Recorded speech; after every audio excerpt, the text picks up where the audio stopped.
तर ही दृश्य आपण सध्या पुण्यामधून पाहतोय।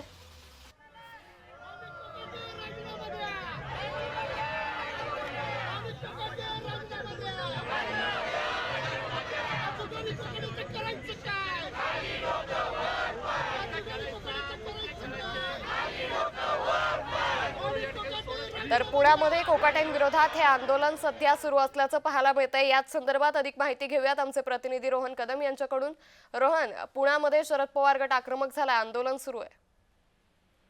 अगदी बरोबर आहे। पुण्यातील जिल्हाधिकारी कार्यालयाच्या समोर जे आहे ते हे सगळं आंदोलन या कार्यकर्त्यांनी छेडलेलं पाहायला मिळतंय। प्रशांत जगताप जे की शहराध्यक्ष आहेत त्यांच्या नेतृत्वामध्ये कृषी मंत्री माणिकराव कोकाटे यांच्या विरोधात हे सगळं आंदोलन जे आहे ते केलं जात आहे। कारण का अधिवेशनाच्या काळामध्ये बेंचवरती बसून सभागृहामध्ये बसून जे आहे ते रम्मी खेळतात अशा प्रकारचं ट्विट जे आहे, अशा प्रकारचा आरोप जो आहे तो रोहित पवारांकडून सगळ्यात पहिल्यांदा केलेला होता आणि त्यानंतर मोठ्या प्रमाणामध्ये राजकारण जे आहे ते या सगळ्यावरती झाल्याचं चित्र आपल्याला पाहायला मिळत होतं। अनेकांनी माणिकराव कोकाटे यांचा राजीनामा देखील मागितलेला आहे। माणिकराव कोकाटे यांनी याबाबतचं स्पष्टीकरण दिलेलं आहे।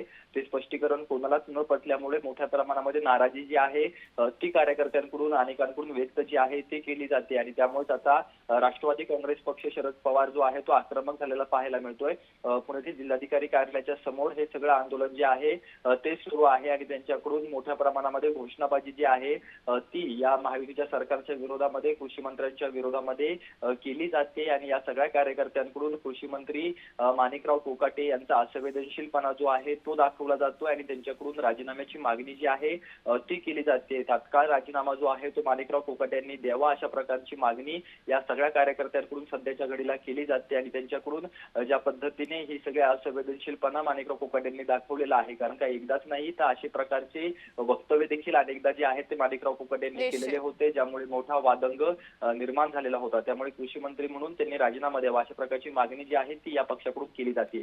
अंकिता, धन्यवाद रोहन, आपण दिलेल्या सविस्तर माहितीसाठी। त्यामुळे एकंदरीतच पुण्यामध्ये आता शरद पवार गट हा कोकाटेंविरोधात आक्रमक झाल्याचं सध्या दिसून येतंय।